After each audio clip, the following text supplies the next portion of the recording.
Part 1. The Arrangement. The dust swirled around Jacob's boots as he walked back from the mailbox, clutching the newspaper in his weathered hands. At 35, he looked older than his years.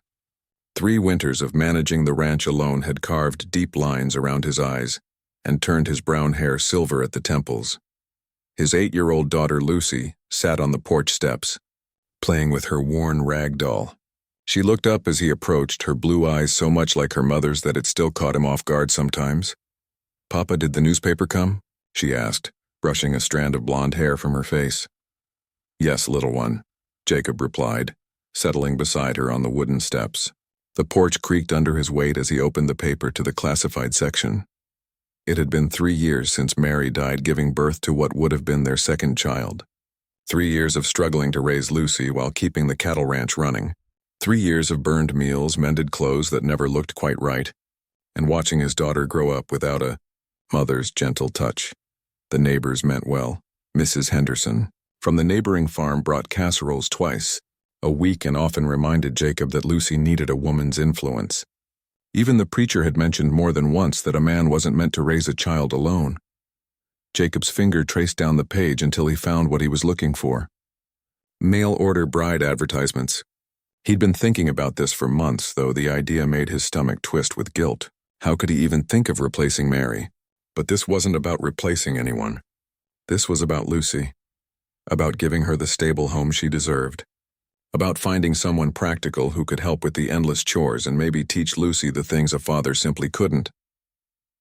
That evening, after tucking Lucy into bed with a story about brave princesses, Jacob sat at his kitchen table with a piece of paper and a pencil. The oil lamp flickered, casting dancing shadows on the wall as he tried to find the right words. "Seeking a God-fearing woman for marriage," he wrote, then paused. "What else? Must be willing to live on cattle ranch in Wyoming territory. Good character essential.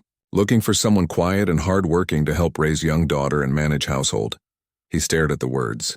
They seemed so cold, so businesslike. But wasn't that what this was? A business arrangement that would benefit them both? The next morning, Jacob rode into town and placed the advertisement in 3 different newspapers that circulated back east.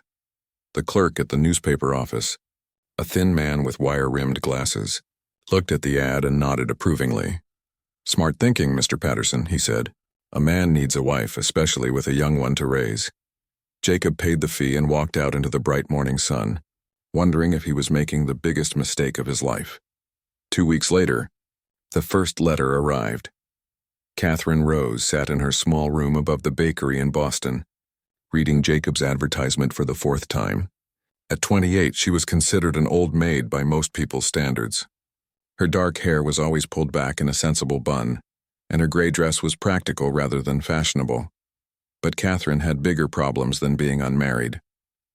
Much bigger problems. She touched the faded bruise on her wrist hidden beneath her long sleeves. Charles Worthington III had done that during their last meeting when she dared to question his business practices. Her wealthy fiancé had a terrible temper and a sense of ownership that terrified her more each day.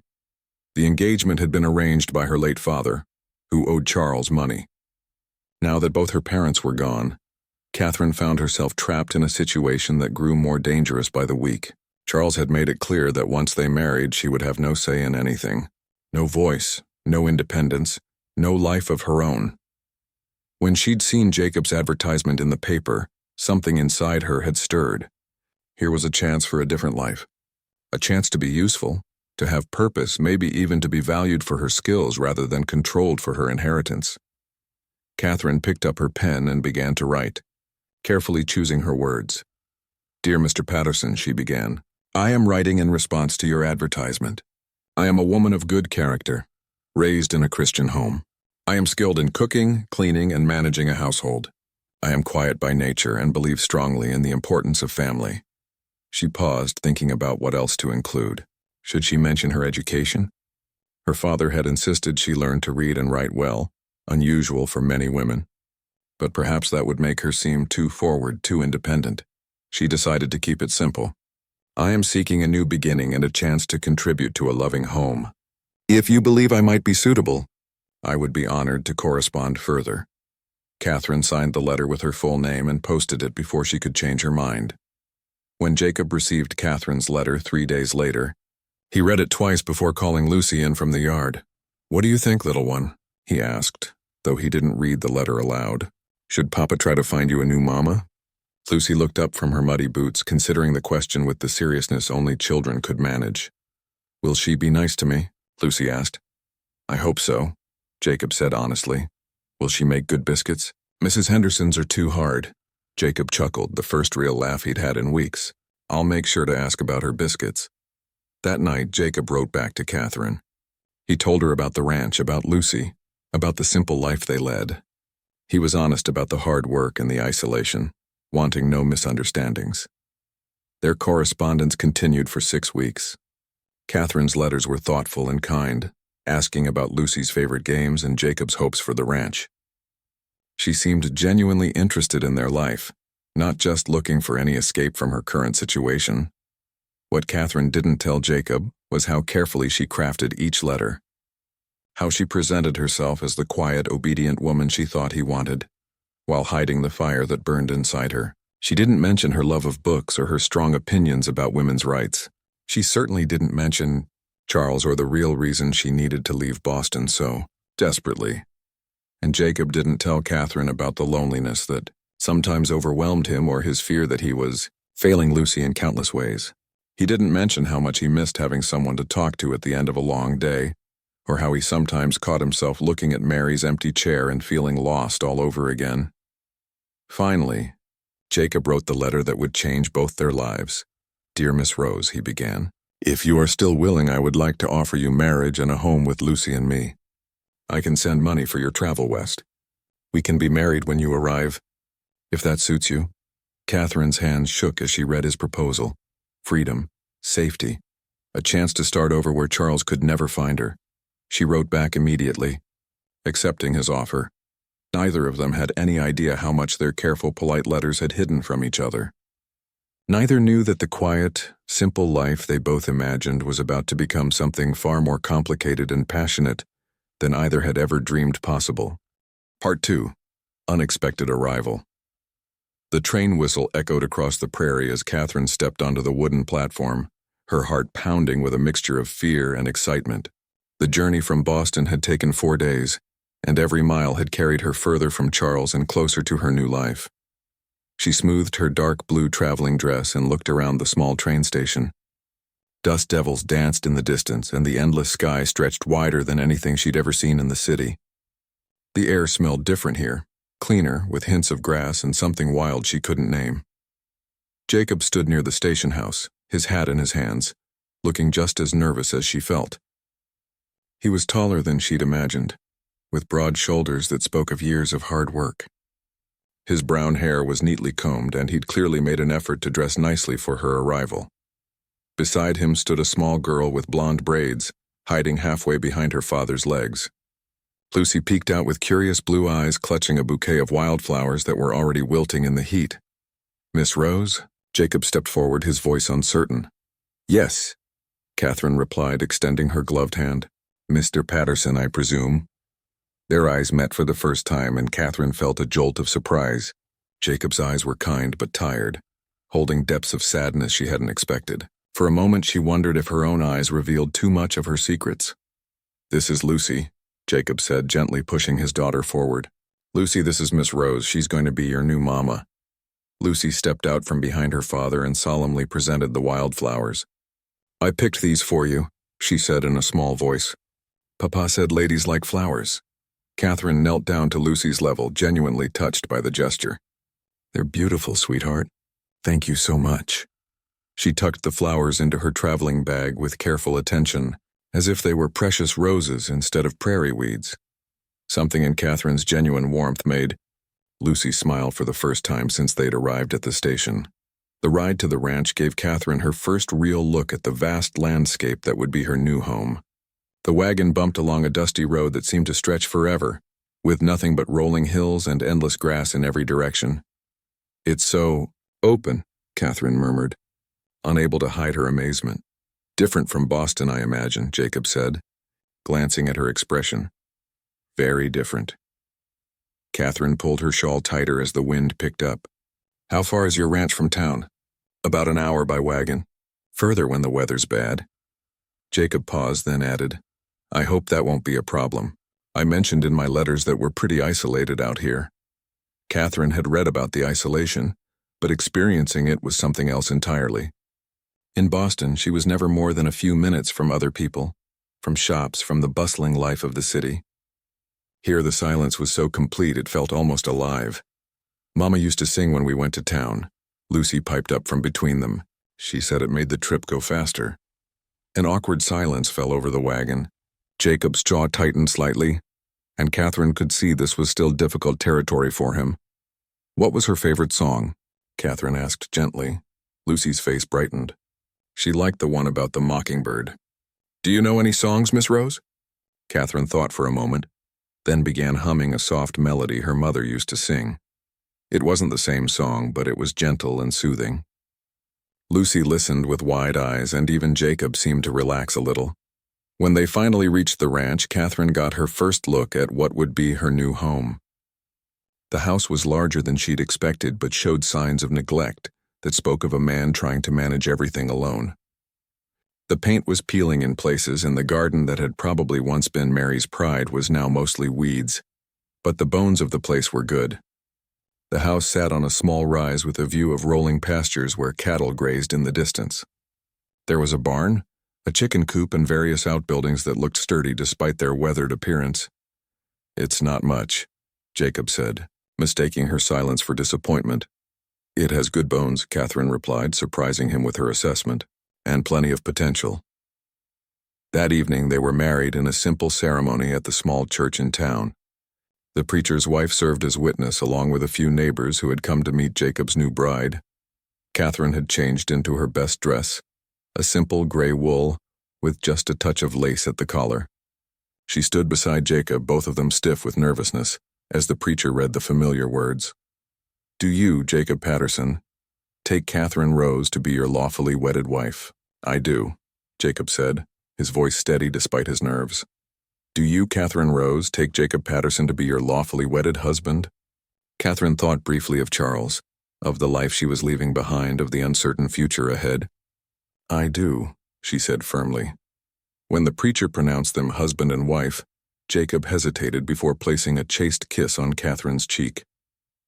It was formal, polite, and completely lacking in passion. Exactly what both had expected from their arrangement. But as their eyes met afterward, both felt something unexpected. Not love, perhaps, but a spark of possibility that hadn't been there in their careful letters. The ride back to the ranch was quieter. Lucy had fallen asleep between them, worn out by the excitement of the day. As the sun set, painting the sky in brilliant oranges and purples, Catherine found herself studying her new husband's profile. Jacob was handsome in a rugged way, with strong hands that handled the reins with easy confidence, but there was something in his manner that suggested he was holding himself carefully in check, as if he was afraid of asking for too much or expecting too little. When they reached the house, Jacob carried the sleeping Lucy inside while Catherine gathered her few belongings. She had packed light, bringing only the essentials and leaving most of her old life behind. I've prepared the spare room for you, Jacob said when he came back outside. His voice was carefully neutral. I thought, that is, until we get to know each other better. Catherine felt a wave of relief. She wasn't ready for the intimacy of marriage with this stranger, no matter how kind he seemed. That's very thoughtful of you, she said. As Jacob showed her to the small room that would be hers, Catherine noticed details that told her about the man she'd married.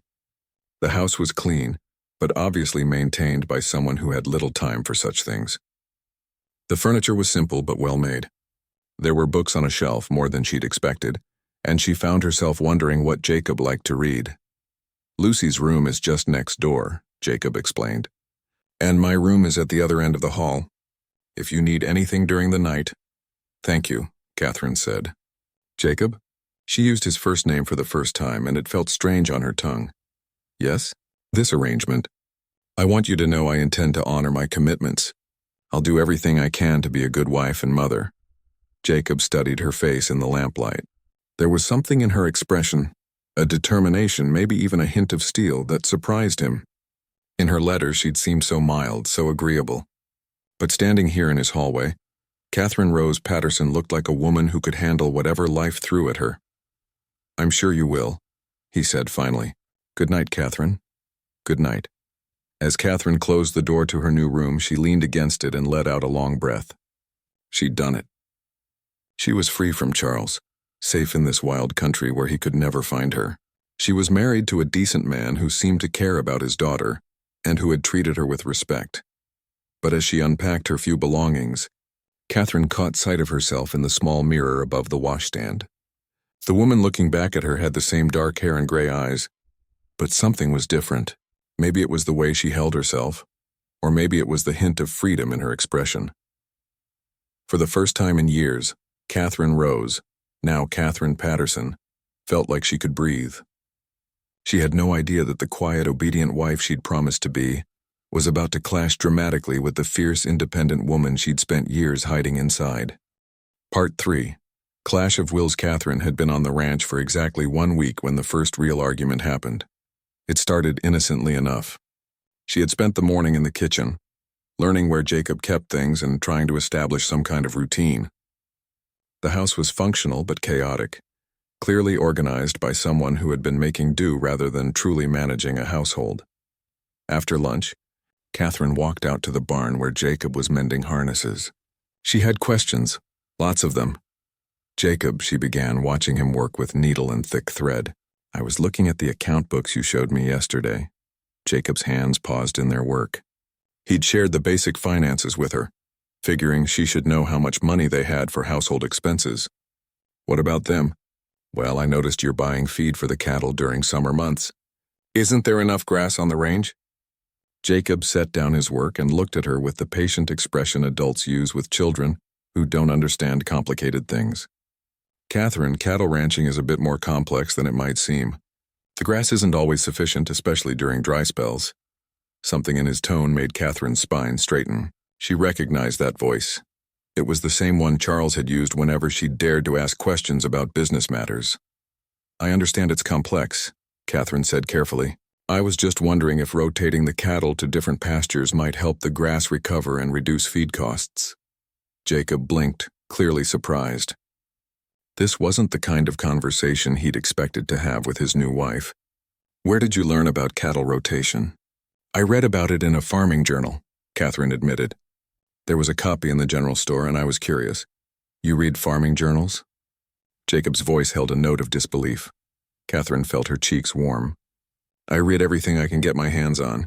I always have." Jacob stood up, dusting off his hands.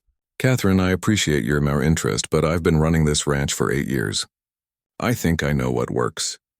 The dismissal was gentle but firm, and it hit Catherine like a slap.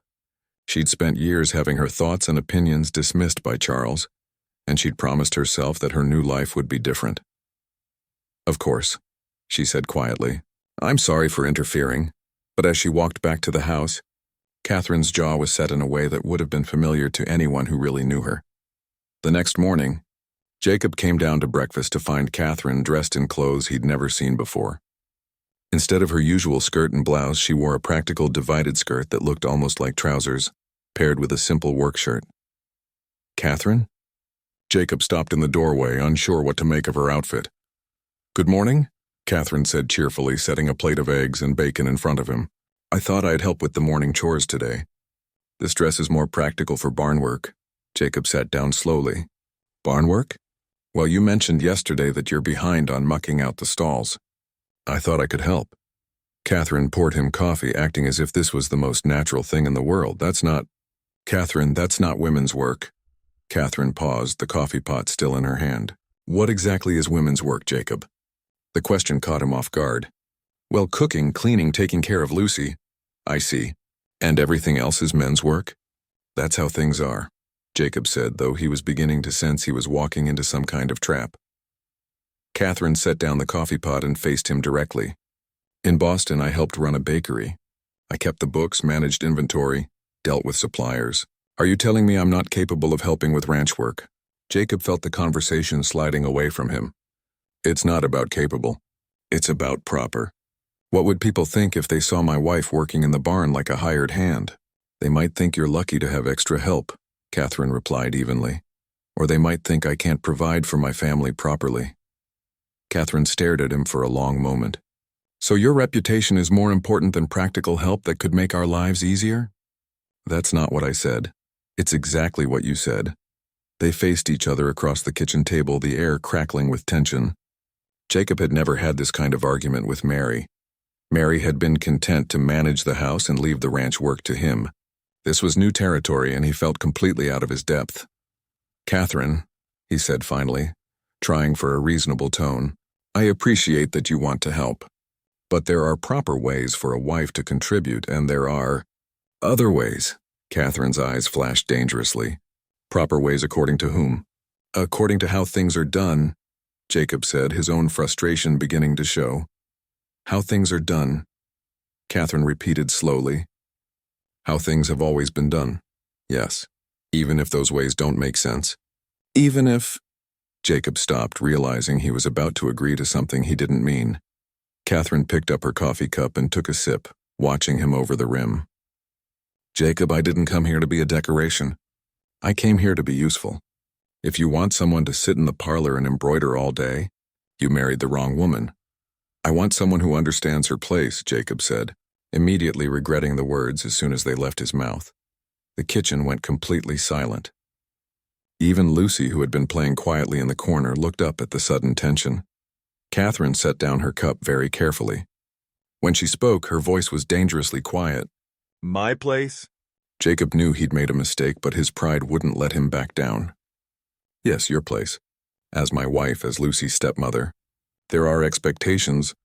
"Whose expectations?" Catherine's voice was getting louder. "Yours, the neighbors? People who don't live in this house or work this land?" "Everyone's," Jacob shot back, his own voice rising. "This is how marriages work, Catherine. The husband provides, the wife maintains the home. It's natural order." Catherine stood up abruptly, her chair scraping against the wooden floor. "Natural order? There's nothing natural about wasting useful help because of what other people might think." "Papa," Lucy's small voice cut through their argument. "Why are you shouting?" Both adults turned to look at the little girl, who was clutching her doll and looking frightened. Catherine immediately felt ashamed of herself for arguing in front of the child. "We're not shouting, sweetheart," Catherine said gently, kneeling down to Lucy's level. "We're just having a discussion about how to best take care of the ranch." Lucy looked between her father and her new stepmother with the sharp perception of childhood. "Mama used to help with the chickens," she said quietly. Jacob's face softened at the mention of Mary. "That was different, Lucy." "How was it different?" Catherine asked, genuinely curious. Jacob struggled to find an answer that made sense. Mary had helped with the animals when needed, especially during busy times. She'd never questioned his methods or suggested changes, but she had worked alongside him when necessary. Mary didn't try to change things, he said finally. Catherine straightened slowly. "I see. So the problem isn't that I want to help. The problem is that I have opinions about how things should be done." "I didn't say that. You didn't have to." They stared at each other for a long moment. Jacob saw fire in Catherine's gray eyes that hadn't been there when she stepped off the train. Catherine saw a man who was more afraid of change than he wanted to admit. "I'm going to collect the eggs," Catherine announced, picking up the egg basket from the counter. "Fine," Jacob said stiffly. "And then I'm going to look at those cattle pastures myself." "Catherine," she turned back to face him, her chin raised defiantly. "Jacob, you can forbid me from helping if you want. You're my husband, and legally you have that right. But I won't sit quietly while this ranch struggles because you're too proud to listen to suggestions." With that, she walked out the kitchen door, leaving Jacob staring after her. Lucy tugged on her father's shirt. "Papa, I like her," she said simply. Jacob looked down at his daughter in surprise. "You do?"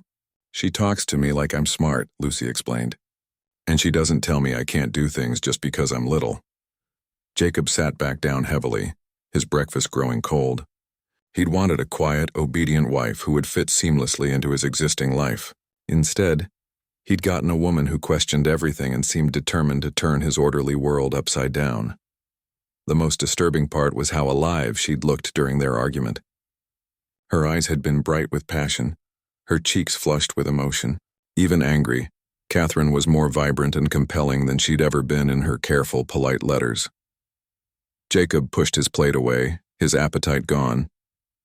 He had a feeling this was only the beginning of their battles, and he wasn't at all sure who was going to win. Part 4. Proving Her Worth.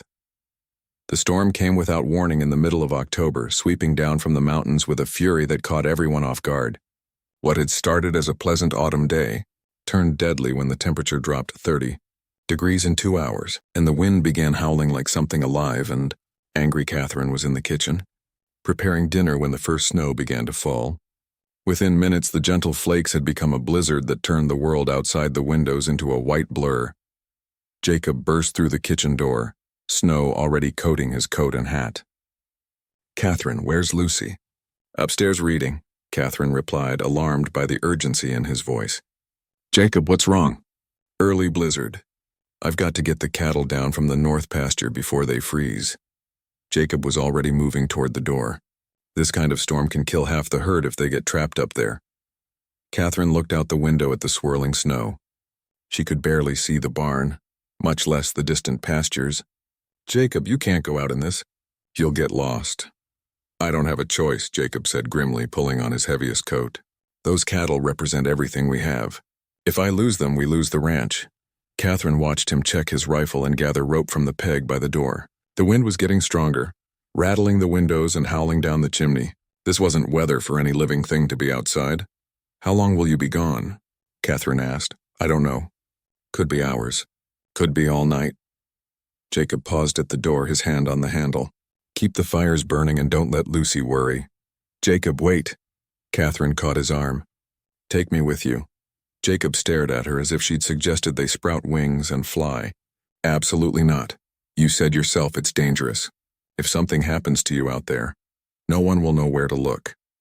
"Catherine, this is exactly the kind of thing I was talking about. Cattle drives in blizzards are not women's work." Catherine felt that familiar flash of anger, but this time it was mixed with genuine fear for Jacob's safety. This isn't about women's work or men's work. This is about survival. The answer is no. Jacob's voice was final. "I need you here with Lucy." Before Catherine could argue further, Jacob was gone, swallowed by the storm almost before he cleared the porch. For the next hour, Catherine tried to keep busy. She helped Lucy with her reading, tended the fires, and started a pot of soup that would be hot whenever Jacob returned. But her eyes kept going to the windows, watching for any sign of movement in the swirling white. By the third hour, Catherine was genuinely worried. The storm seemed to be getting worse instead of better, and Jacob should have been back by now if everything had gone according to plan. "Miss Catherine," Lucy said from her place by the fire. "Where's Papa?" Catherine forced herself to smile calmly. "He's bringing the cattle home, sweetheart. He'll be back soon." But privately, Catherine was beginning to think something had gone wrong. When the fourth hour passed with no sign of Jacob, Catherine made a decision that would have horrified her husband. She bundled Lucy in every warm thing she could find and wrapped her in quilts by the fire. "Lucy, I need you to stay right here and keep the fire going. Can you do that for me?" Lucy nodded solemnly. "Where are you going?" "I'm going to look for your papa," Catherine said, pulling on Jacob's spare coat and boots. Both were too big for her, but they were warmer than anything she owned. "Is Papa lost?" Catherine knelt down and took Lucy's small hands in hers. "I don't think so, sweetheart. But sometimes grown-ups need help, even when they think they don't."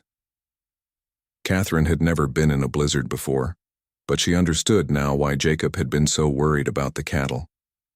The wind was so strong it nearly knocked her down, and the snow was falling so thickly she could barely see her own feet. The cold bit through her clothes within minutes, making her face numb and her fingers ache. She tied a rope around her waist and secured the other end to the porch railing, the way she'd read about in adventure stories. If she got lost, at least she could follow the rope back to the house. The barn was only 50 yards from the house, but it took Catherine 10 minutes to reach it. Inside, she found Jacob's horse stamping nervously in its stall. If Jacob had taken the horse, it meant he was planning to cover a lot of ground quickly. Catherine had never saddled a horse by herself, but she'd watched Jacob do it dozens of times. It took her 3 tries and several colorful words she'd learned from her father, but finally the horse was ready. Leading the horse out into the storm was like stepping into a frozen nightmare. Catherine pulled her scarf up over her nose and mouth, and pointed the horse toward the north pasture, trusting the animal's instincts more than her own sense of direction. The horse picked its way carefully through the deepening snow, and Catherine found herself praying to whatever powers might be listening. The wind was so loud she couldn't hear anything else, and the snow was so thick she couldn't see more than a few feet in any direction. After what felt like hours but was probably only 20 minutes, Catherine heard something that made her heart skip. Cattle. Lowing, frightened cattle, but cattle nonetheless. She urged the horse forward and gradually made out shapes in the white, dozens of cattle huddled together, their dark forms standing out against the snow. But where was Jacob? Catherine circled the herd, calling his name over the wind. It wasn't until she was on the far side that she saw him. Jacob was on the ground next to his fallen horse, one leg pinned beneath the animal. Even from a distance, Catherine could see that the horse was dead, probably killed when it stepped in a hidden hole and broke its neck.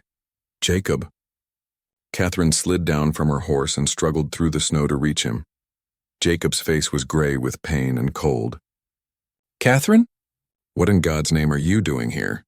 Being right about you needing help, Catherine said, kneeling beside him.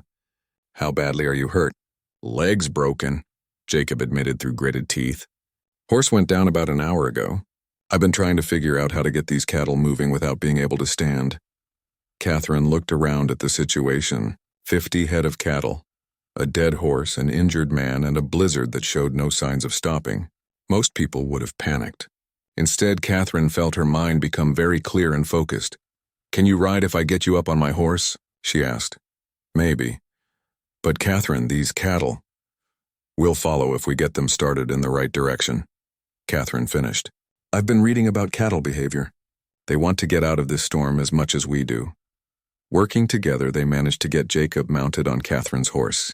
It was agonizing for him, but he managed to stay upright. Catherine took the horse's reins and began walking, using her voice and gestures to get the cattle moving.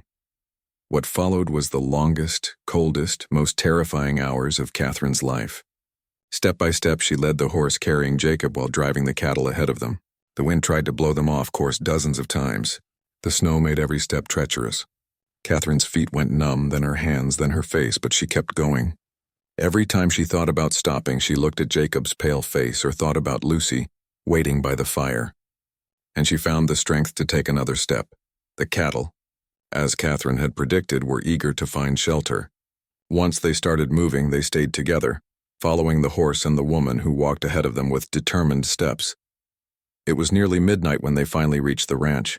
Catherine led the cattle into the winter pasture close to the barn and got Jacob into the house, where Lucy was still awake and worried sick. Papa. Lucy threw herself at Jacob as Catherine helped him to a chair by the fire. I'm all right, little one, Jacob said, though his face was drawn with pain. Catherine immediately went to work.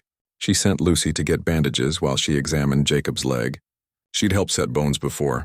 Her father had taught her basic medical skills, saying you never knew when they'd be useful. It's a clean break, she told Jacob as she carefully splinted his leg. It should heal fine if you stay off it for a few weeks. A few weeks? Jacob protested. Catherine, I can't. You can and you will, Catherine said firmly, unless you want to be permanently crippled. As she wrapped his leg, Jacob studied his wife's face. Her cheeks were still red from the cold, and her hair had come loose from its pins during their ordeal. She looked exhausted but determined, capable and strong. Catherine, he said quietly. Yes? You saved my life tonight. And probably the ranch, too. Catherine paused in her bandaging and looked up at him. We saved each other. That's what partners do. The word partners hung in the air between them. It was different from husband and wife or man and woman. It suggested equality, mutual respect, shared responsibility. Jacob reached out and touched Catherine's hand. I'm sorry, he said. About what I said before. About your place. Catherine looked down at their joined hands. Jacob, I don't want to change everything about your life.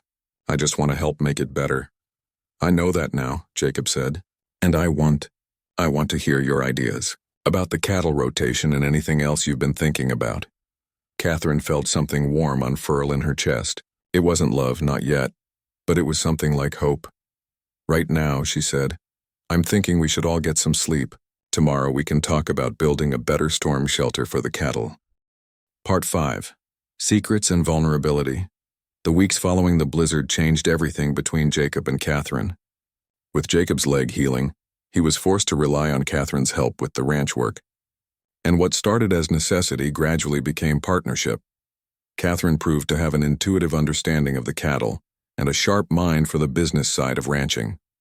Her suggestion about rotating pastures was working better than Jacob had expected, and her careful attention to the account books had already saved them money. But more than that, the forced closeness of winter was breaking down the careful walls they'd both built around themselves. It started with small conversations during the long evenings. With Jacob unable to do his usual rounds, they found themselves sitting by the fire after Lucy went to bed, talking about everything and nothing.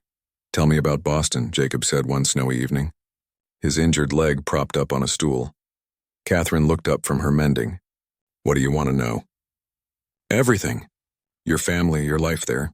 What made you decide to come west?" Catherine's hands stilled on the shirt she was repairing. This was dangerous territory, too close to secrets she wasn't ready to share. "My parents died within a year of each other," she said carefully. "Influenza took my mother and my father's heart gave out from grief. After that, there wasn't much keeping me in Boston. It was true as far as it went, but it left out so much. Her father's debts, Charles's manipulation, the growing fear that had driven her to answer Jacob's advertisement. That must have been lonely," Jacob said gently. "Yes," Catherine admitted, "very lonely." Jacob was quiet for a moment, staring into the fire. "I know something about that kind of loneliness." Catherine set down her mending and looked at him. "Tell me about Mary." Jacob's face tightened the way it always did when his first wife was mentioned. "What do you want to know?" "How did you meet her? What was she like?" Jacob was silent for so long that Catherine thought he wouldn't answer. When he finally spoke, his voice was soft with memory. "I met her at a church social when I first came to Wyoming. She was 18, with blonde hair and the sweetest smile I'd ever seen." Jacob's eyes were distant. She was everything a man could want in a wife. Gentle, kind, never caused a moment's trouble. Catherine felt an unexpected pang of something that might have been jealousy. "She sounds wonderful." She was. Jacob looked at Catherine then, his expression unreadable. "She was nothing like you." The words hung between them, neither compliment nor criticism, just a statement of fact that somehow carried weight. "I'm sorry I'm not what you expected," Catherine said quietly. "Are you?" Jacob asked, his eyes intent on her face. Catherine considered the question seriously. "No," she said finally. "I'm not sorry for who I am, but I'm sorry if it makes your life more difficult." "It doesn't make it more difficult," Jacob said slowly. "It makes it more complicated." "Complicated how?" Jacob struggled to find the words. "Mary and I had a peaceful marriage, quiet, we never argued about anything. And that was what you wanted?" "I thought it was." Jacob shifted his position, wincing as his leg reminded him of its injury. "But watching you during the storm, seeing how you handled everything. Catherine, you have a strength I never knew I needed." Catherine felt her heart skip. "Jacob, let me finish," he said. "I married you thinking I needed someone to fit into my life exactly as it was. But maybe what I really needed was someone to help me build a better life." They looked at each other across the small space between their chairs, and Catherine felt something shift between them. This wasn't the polite partnership they'd started with, or even the grudging cooperation that had developed after their arguments. This was something deeper, more dangerous. "There are things about me you don't know," Catherine said carefully. "I'm sure there are, just like there are things about me you don't know. What if those things changed how you felt about me?" Jacob leaned forward, his eyes serious. "Catherine, you walked into a blizzard to save my life. You've worked beside me without complaint, made suggestions that improved the ranch and won Lucy's heart completely. What could you possibly have done that would change any of that?" Catherine's throat tightened. "If only it were that simple. You might be surprised." Over the following days, their conversations grew more personal. Jacob told her about his fears, that he was failing Lucy, that he wasn't smart enough to make the ranch truly successful, that he'd never be able to give Catherine the kind of life she deserved. Catherine shared her own uncertainties, her worry that Lucy would never truly accept her as a mother, her fear that her ideas about the ranch were too ambitious, her struggle to find her place in this vast, harsh country. But still, she couldn't bring herself to tell him about Charles. One evening, while Jacob was reading to Lucy, Catherine was in the kitchen washing dishes when she noticed a figure approaching the house on horseback. Her heart nearly stopped when she recognized the rider. Charles Worthington III sat his expensive horse like the wealthy gentleman he was, looking completely out of place against the rough landscape of the ranch. Even from a distance, Catherine could see his calculating eyes taking in everything: the modest house, the outbuildings, the obvious signs of a working ranch rather than a gentleman's estate. Catherine's first instinct was to run, but there was nowhere to go. Instead, she dried her hands on her apron and stepped onto the porch, fighting to keep her expression calm. "Catherine," Charles said as he dismounted, his voice carrying the same cultured authority she remembered and feared. "You've been quite difficult to find." "Charles." Catherine's voice was steady despite the fear racing through her veins. "What are you doing here?" "Collecting what belongs to me," Charles replied, studying her simple dress and work-roughened hands with obvious distaste. "Really, Catherine, this rustic charade has gone on quite long enough." "Nothing here belongs to you," Catherine said firmly. Charles' expression hardened. "You do. We're engaged, or have you forgotten? You left Boston without a word, taking money that wasn't yours. That money was my inheritance from my mother. You know that.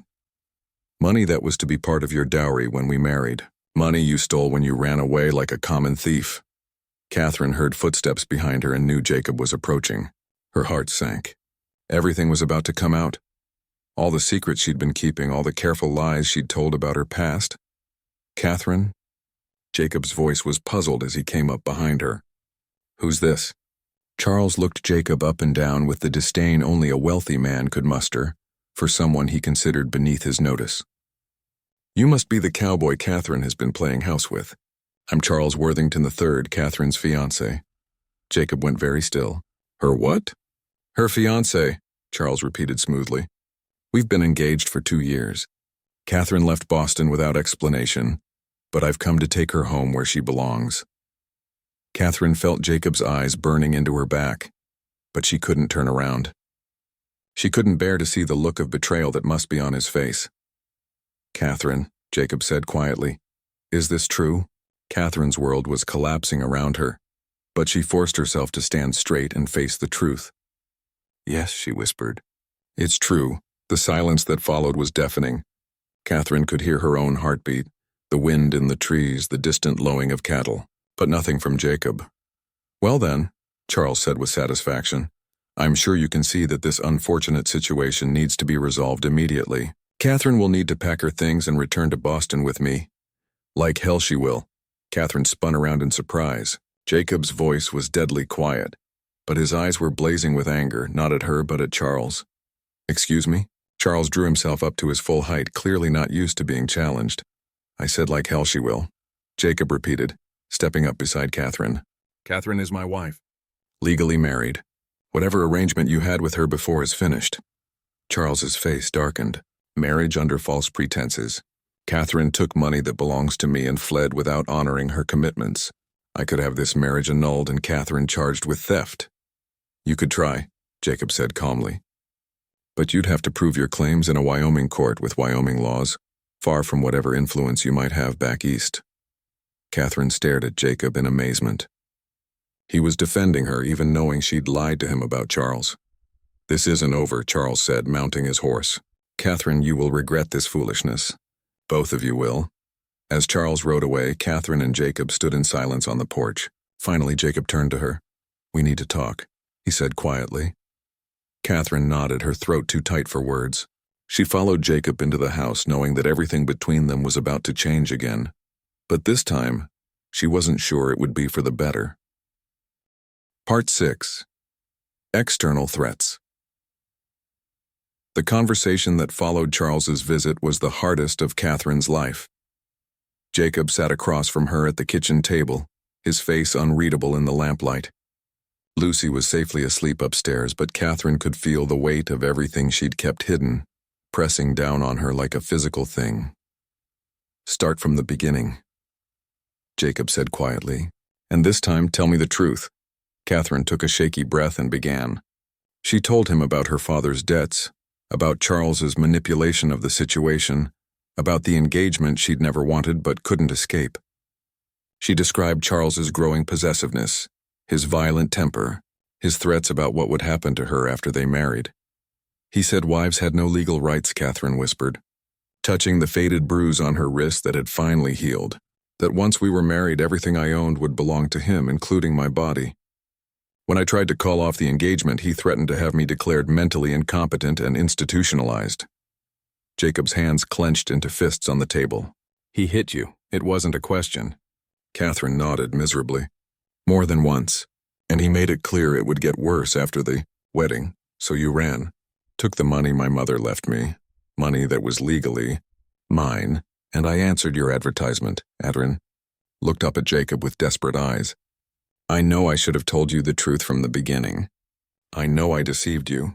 But Jacob, I was so scared, and your letters made me think I could have a different life here. Jacob was quiet for a long time, processing everything she'd told him. Catherine sat in agony waiting for his judgment. Why didn't you trust me enough to tell me this before? He asked finally. Because I was afraid you'd send me back, Catherine admitted. Or that you'd think I was damaged goods, not worth the trouble. Damaged goods? Jacob's voice was sharp. Catherine, you're one of the strongest people I've ever met. What happened to you doesn't make you damaged. It makes you a survivor. Catherine felt tears she'd been holding back for months start to fall. I'm sorry I lied to you. I'm sorry I brought this trouble to your door. Jacob reached across the table and took her hands in his. Catherine, look at me. She raised her eyes to meet his. I'm not angry that you ran from that bastard, Jacob said firmly.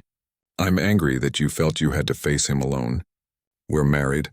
That means we face things together. Even if it means trouble for you and Lucy. Especially then. Catherine felt something break open in her chest, relief, gratitude, and something deeper that she was afraid to name. Their moment of connection was interrupted by a sharp knock at the door. Jacob and Catherine looked at each other with alarm. It was nearly 10 o'clock at night. No one came calling at this hour unless there was an emergency. Jacob answered the door to find Sheriff Morrison standing on the porch, hat in hand and an uncomfortable expression on his weathered face. Evening. Jacob, sorry to bother you so late. Sheriff, what can I do for you? Sheriff Morrison glanced past Jacob to where Catherine stood in the doorway. I'm afraid I need to speak with your wife. There's been some accusations made. Catherine's blood ran cold. What kind of accusations? Theft, the sheriff said reluctantly. A gentleman from Boston, Charles Worthington, has filed papers claiming you stole money and property from him when you left Boston. He's got what looks like legal documents. Jacob stepped protectively in front of Catherine. What kind of legal documents? Engagement contract, property agreements, bank records. Mr. Worthington is claiming Mrs. Patterson took $1,500 that belonged to him. That money was my inheritance, Catherine said, stepping up beside Jacob. I have documents proving it. Ma'am, I'm sure you do. But right now I've got to ask you to come with me until this gets sorted out. You're arresting her? Jacob's voice was dangerously quiet. I'm taking her into protective custody until the territorial judge can review the case. Mr. Worthington has influential friends, and he's making a lot of noise about pressing charges. Catherine felt the walls closing in around her. Charles had found a way to use the law against her, just as he'd always threatened. Sheriff, Jacob said carefully, Catherine is my legal wife. Any debts or obligations she had before our marriage are settled by that marriage under territorial law. Sheriff Morrison looked uncomfortable. That's for the judge to decide, Jacob. I'm sorry, but I have to follow procedure. How long? Catherine asked quietly. Judge will be through town in 3 days. Until then? Until then, she stays here, Jacob said firmly. I'll post bond for her. Jacob, you can't afford... I'll post bond, Jacob repeated, his eyes never leaving the sheriff's face. Catherine stays here with her family. Sheriff Morrison considered this for a moment, then nodded. All right. But Jacob, if she runs, she won't run. After the sheriff left, Catherine sank into a chair, shaking with reaction. Jacob, that bond money, if I'm found guilty, you'll lose everything. You won't be found guilty. You don't know that. Charles has money, influence. He can buy lawyers, judges. This isn't Boston, Jacob said grimly. This is Wyoming territory. Things work differently here. Over the next 3 days, Catherine watched in amazement as Jacob rallied support for her case. He rode to every ranch and farm in the area, explaining the situation and asking for help. The response surprised everyone. including Catherine. Mrs. Henderson, the neighbor who brought casseroles, came by with a letter she'd written to the judge describing Catherine's character and contributions to the community. "That woman saved my husband's life when he had that fever," she told Jacob. "I won't stand by and watch some fancy Eastern man destroy her." The school teacher, Miss Davies, arrived with a petition signed by every family in the district, attesting to Catherine's good character and her positive influence on the children she'd helped with their reading. Even more surprising was the support from people Catherine barely knew. Ranch hands who had seen her work during the blizzard, shopkeepers who had observed her careful budgeting and respectful manner, women who appreciated her progressive ideas about education and property rights. "Why are they doing this?" Catherine asked Jacob as another neighbor stopped by with an offer to testify on her behalf. "Because they see what I see," Jacob replied. "A woman who's worked hard to build something good here. A woman worth fighting for." But Charles wasn't sitting idle. He'd taken rooms at the town's best hotel and was making his own rounds, spreading money and influence wherever he could. He painted Catherine as a thief and a runaway, Jacob as a dupe who'd been taken in by a criminal. The night before the judge was due to arrive, Jacob found Catherine on the porch, staring out at the vast prairie sky. "Having second thoughts?" he asked, settling beside her on the steps. "About what?" "About staying. About fighting this." Catherine was quiet for a long moment. "I keep thinking about what would have happened if I'd stayed in Boston. If I'd married Charles, you'd have been miserable." "I'd have been dead," Catherine said simply. "Maybe not right away, but eventually. He would have killed everything good in me piece by piece." Jacob took her hand.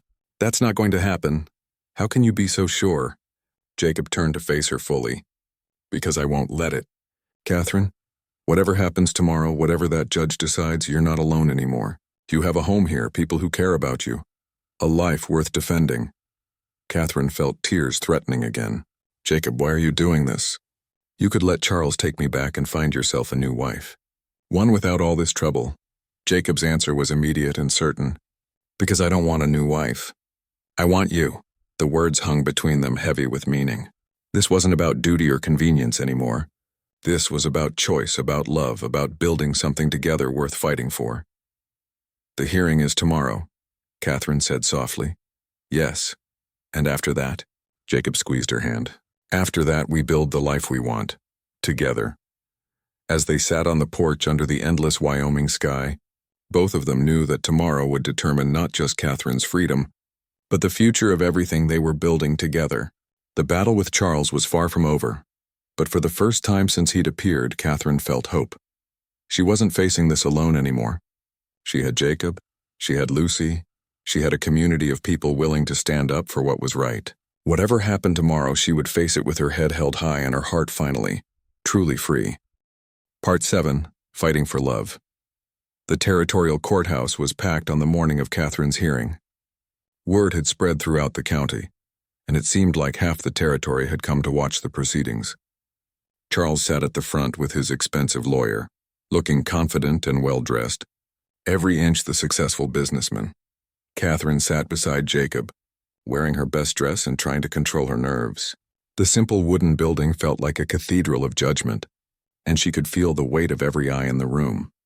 Judge Harrison was a weathered man in his 60s who had been settling disputes in Wyoming territory for over a decade. He had the look of someone who had seen everything and wasn't easily impressed by money or status. "This court is now in session," the judge announced. "We're here to consider the complaint filed by Mr. Charles Worthington III against Mrs. Catherine Patterson regarding alleged theft of property and money." Charles's lawyer, a slick man from Denver, stood up first. "Your Honor, this case is quite straightforward. Miss Rose, for that is her true name, was engaged to my client for over 2 years.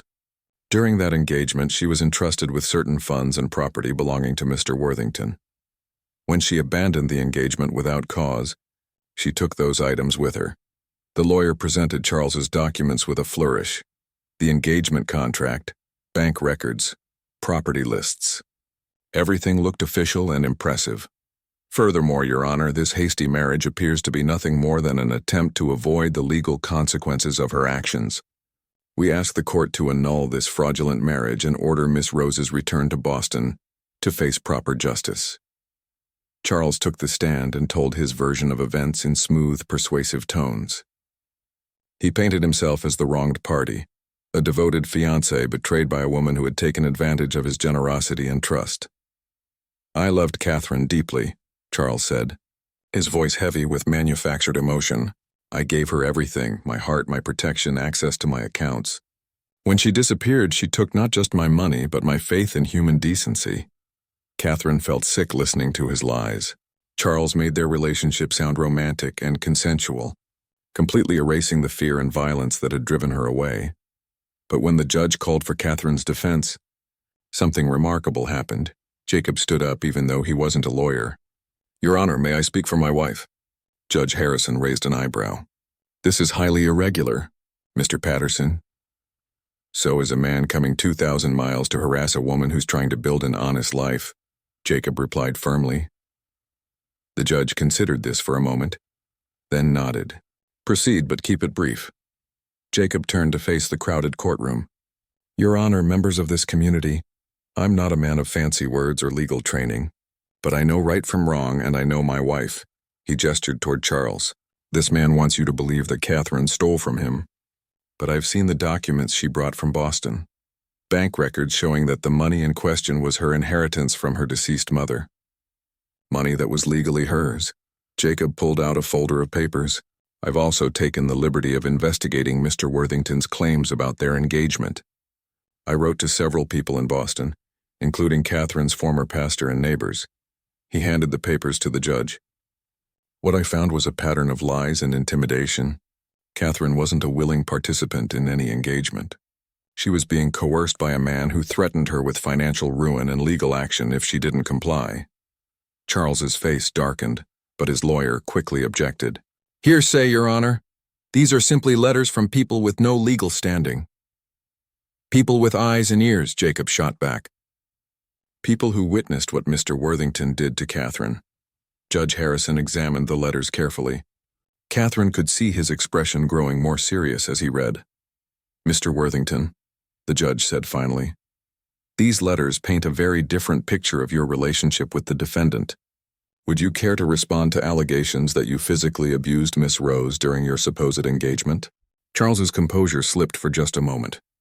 "Your Honor, these are clearly fabrications designed to—" "Are they?" The judge's voice was sharp. "Because I'm seeing detailed accounts from multiple witnesses, including a doctor who treated Miss Rose for injuries she claimed were caused by you." The courtroom began to murmur. This wasn't going the way Charles had expected. Catherine felt Jacob squeeze her hand under the table. He had investigated her past, found proof of Charles's abuse, and brought it to light. He had fought for her in ways she'd never imagined, but the judge wasn't finished. "I'm also troubled by something else, Mr. Worthington. You claim Miss Rose stole money from you, but according to these bank records, the account in question was opened by Miss Rose using funds from her mother's estate. How exactly did money that was never yours become yours?" Charles's lawyer stood up quickly. "Your Honor, there was an understanding that—" "An understanding is not a legal contract," the judge said dryly. "And even if it were, no contract can supersede a person's right to their own inherited property." Catherine could hardly believe what she was hearing. The judge was seeing through Charles's lies thanks to Jacob's careful investigation. Then Judge Harrison called Catherine to the stand. "Mrs. Patterson, I want to hear your version of events, and I want the truth. All of it." Catherine stood on shaking legs and made her way to the witness chair. She could feel Charles's cold eyes on her, but she forced herself to look at the judge instead. "Your Honor, everything Mr. Worthington has told you is a lie," she began, her voice growing stronger with each word. "I was never willingly engaged to him. He manipulated my father's debts to force me into an agreement I never wanted."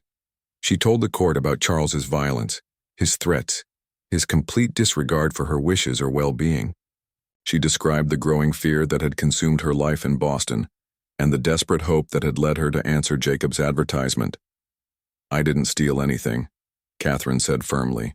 "I took what was rightfully mine and used it to escape a situation that was destroying me. If that's a crime, then I suppose I'm guilty. But I won't apologize for saving my own life." The courtroom was completely silent when Catherine finished. Even Charles seemed stunned by her straightforward, unflinching testimony. Judge Harrison was quiet for a long moment, studying his notes. Finally, he looked up. "Mr. Worthington, I've heard enough. Your claims are without merit, and frankly, your behavior is reprehensible. This court finds no evidence of theft or fraud on Mrs. Patterson's part." Charles shot to his feet. Your Honor, this is outrageous! "I demand." "You demand nothing in my courtroom," the judge said sharply. "Furthermore, I'm issuing a restraining order forbidding you from approaching or contacting Mrs. Patterson in any way. If you violate this order, you'll be arrested and prosecuted to the fullest extent of territorial law." The gavel came down with a sharp crack that seemed to echo through Catherine's bones. It was over. She was free. The courtroom erupted in cheers and applause. Catherine felt Jacob's arms around her, felt Lucy's small hands grabbing at her skirt, heard the voices of neighbors and friends calling out congratulations. But through it all, she could see Charles's face twisted with rage and humiliation. This wasn't over for him, she realized. Men like Charles didn't accept defeat gracefully. As they left the courthouse, Charles managed to get close enough to whisper in Catherine's ear. "This isn't finished," he hissed. "I'll destroy you both for this humiliation." Jacob heard the threat and stepped between them. "It's finished," he said quietly. "And if you come near my family again, you'll answer to me." Charles looked at Jacob with undisguised hatred. "You have no idea who you're dealing with, cowboy." "Yeah, I do," Jacob replied calmly. "I'm dealing with a bully who's finally met people who won't be bullied."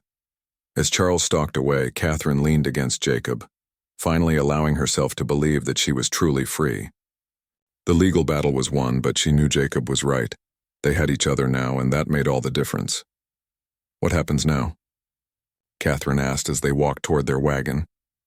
Jacob smiled down at her, his eyes bright with love and determination. "Now we go home. And we build the life we want together." For the first time in years, Catherine felt truly safe, not because the threat was gone. She suspected Charles would try again somehow, but because she wasn't facing it alone anymore. She had Jacob. She had Lucy. She had a community that had rallied to support her. She had found her place in the world, and she would fight to keep it. Part 8. A new beginning. Spring came early to Wyoming that year, as if the land itself was celebrating Catherine's freedom. The snow melted to reveal green grass pushing through the soil, and the air carried the promise of new growth and fresh starts. Catherine stood in the kitchen garden she had planted, watching the first shoots of vegetables break through the earth. Her hands were dirty from planting, her hair was coming loose from its pins, and she had never felt more beautiful or alive. "Mama Catherine," Lucy's voice called from the pasture. "Come see what Papa and I found." Catherine smiled at the sound of Lucy calling her Mama. It had started the day after the trial, when Lucy had announced that Catherine wasn't just Miss Catherine anymore. She was family, really and truly. Catherine wiped her hands on her apron and walked toward the pasture where Jacob and Lucy were examining something near the fence line. "What is it?" Catherine asked, joining them. "Baby calf," Lucy said excitedly, pointing to a small, wobbly creature standing close to its mother. "Born this morning." Catherine watched the new calf take its first uncertain steps and felt a flutter of recognition. New life, new beginnings, new possibilities. "She's beautiful," Catherine said, reaching out to gently touch the calf's soft fur.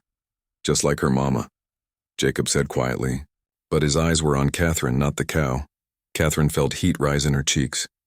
Their relationship had changed dramatically since the trial. The forced partnership of winter had given way to something deeper and more genuine. They were no longer just two people making the best of an arrangement. They were choosing each other. Every day. That evening, after Lucy was tucked into bed with a story about brave calves and wise mother cows, Catherine and Jacob sat on the porch watching the sunset paint the sky in brilliant oranges and purples. "Catherine," Jacob said, his voice unusually serious, "there's something I need to tell you." Catherine felt a familiar flutter of anxiety. "What is it?" Jacob turned to face her fully. "I love you." The words hung in the evening air like something precious and fragile.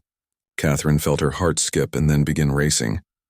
"I know we started this as a business arrangement," Jacob continued. "I know we both had different expectations about what this marriage would be. But Catherine, somewhere along the way, this became real for me. You became real for me." Catherine stared at him, overwhelmed by the intensity in his eyes. "Jacob, I love your strength," he said, reaching for her hands. "I love how you challenge me to be better, How you see possibilities I never imagined. I love watching you with Lucy, seeing how you encourage her to be curious and brave. I love how you've made this house feel like a home again." Catherine felt tears starting in her eyes. "I love you too," she whispered. Jacob's face lit up like sunrise. "You do?" "I think I started falling in love with you during that blizzard," Catherine admitted. "Watching you risk everything for those cattle. Seeing how much you cared about providing for Lucy and me. But I was so afraid." "Afraid of what?" "Afraid it wasn't real. Afraid you were just being kind to the woman who helped save your cattle. Afraid that if you really knew me." Jacob silenced her with a gentle kiss, their first real kiss as husband and wife. When they parted, both were breathless. "Catherine," Jacob said softly, "I do know you. I know you're brave enough to face down a blizzard, and strong enough to stand up to bullies. I know you're smart enough to improve everything you touch and kind enough to make a scared little girl feel loved. I know you're everything I never knew I wanted and everything I'll never deserve. You deserve everything good in this world," Catherine said fiercely. "You're the most honorable man I've ever known." They kissed again, longer this time, with all the passion and promise that had been building between them for months. When they finally separated, Jacob rested his forehead against Catherine's. "I want to do this right," he said. "I want us to have a real wedding. Not a business arrangement, but a celebration of what we've built together." Catherine's eyes sparkled with joy. "Are you proposing to me, Mr. Patterson?" "I suppose I am, Mrs. Patterson. Will you marry me? Again, for real this time?" "Yes," Catherine laughed, throwing her arms around his neck. "Yes, absolutely, yes." Their second wedding took place on a perfect June morning in the same small church where they'd first been married. But this time, everything was different. Catherine wore a new dress, white with tiny blue flowers that Lucy had helped her choose from the catalog. Her hair was arranged in soft curls instead of her usual severe bun, and she carried a bouquet of wildflowers from their own meadow. Jacob stood at the altar watching her walk down the aisle, and his face held none of the nervous uncertainty of their first wedding. Instead, he looked like a man watching his dreams come true. Lucy served as Catherine's maid of honor, practically glowing with pride and excitement. She had insisted on wearing her best dress and had spent an hour that morning arranging her blonde hair in what she called a grown-up style. The church was packed with neighbors, friends, and even some of the ranch hands who had worked for Jacob over the years. These people had watched Catherine and Jacob's love story unfold, had seen them support each other through crisis and conflict, and they were genuinely happy to witness this celebration of their union. When the preacher asked if Jacob would take Catherine as his wife, Jacob's voice was strong and certain. "I will. I choose her today and always." And when Catherine was asked the same question, her answer rang out clearly. "I will. I choose him freely and completely." This time, when the preacher pronounced them husband and wife, Jacob's kiss was anything but chaste. It was passionate and joyful and full of promises for their future together. The celebration afterward was held at the ranch, with tables set up in the yard and food contributed by every family in the district. There was music and dancing, laughter and storytelling, and a sense of community that made Catherine's heart swell with gratitude. As the evening wound down and the last guest departed, Catherine and Jacob found themselves alone on their porch once again, this time as true partners in every sense of the word. "Any regrets?" Jacob asked, pulling Catherine close against his side. "Only one," Catherine said, looking up at him with dancing eyes. Jacob's face fell slightly. "What's that?" "I regret that it took us so long to get here," Catherine said with a smile. Jacob laughed and spun her around, both of them dizzy with happiness and love. Over the following months, their life together settled into a rhythm that felt as natural as breathing. Catherine's innovations continued to improve the ranch's productivity. Her idea about rotating pastures had increased their grass yield significantly, and her careful attention to the breeding program was producing healthier calves. But more than that, Catherine had brought life and energy to their home that had been missing since Mary's death. She encouraged Lucy's love of learning, even arranging for advanced books to be ordered from back east. She organized community gatherings that brought their isolated neighbors together. She started a small school that met twice a week at the ranch, teaching reading and writing to children who lived too far from town to attend regular school. Jacob watched his wife transform not just their ranch, but their entire community, and marveled at how wrong he'd been about what he needed. The biggest change came the following spring, when Catherine announced she was expecting their first child together. "Are you happy?" Catherine asked anxiously, studying Jacob's face as he processed the news. Jacob's answer was to pick her up and spin her around, whooping with joy. Happy? Catherine, I'm over the moon. Lucy was equally thrilled at the prospect of being a big sister, immediately beginning to plan all the things she would teach the new baby. "I'll show the baby all the best places to find frogs," Lucy announced seriously, "and how to tell which berries are safe to eat. And how to read, of course. Everyone should know how to read." Catherine laughed, one hand resting on her still flat stomach. "I'm sure the baby will appreciate having such a wise big sister." As Catherine's pregnancy progressed, Jacob became increasingly protective, insisting that she rest more and work less. Catherine naturally had other ideas. "Jacob Patterson," she said one morning when he tried to prevent her from helping with the morning chores, "I am pregnant, not made of glass. Women have been having babies and working ranches for centuries." "Not my wife," Jacob said stubbornly. "Especially your wife," Catherine replied with equal determination. Their good-natured arguments about Catherine's activities during pregnancy became legendary among their neighbors, but everyone could see the love and concern behind Jacob's protectiveness and the fierce independence behind Catherine's refusal to be coddled. The baby was born on a crisp October morning, after a labor that was mercifully shorter than anyone expected. Jacob paced the kitchen while the midwife and Catherine handled the actual work of bringing new life into the world.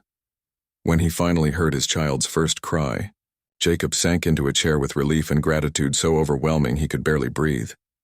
"Jacob," Catherine's voice called weakly from the bedroom. "Come meet your son." Jacob walked into the bedroom on shaking legs to find Catherine propped up against pillows, holding a tiny bundle wrapped in the quilt her mother had made years ago. Her face was tired but radiant with joy. "He's beautiful," Jacob whispered, reaching out to touch his son's tiny hand.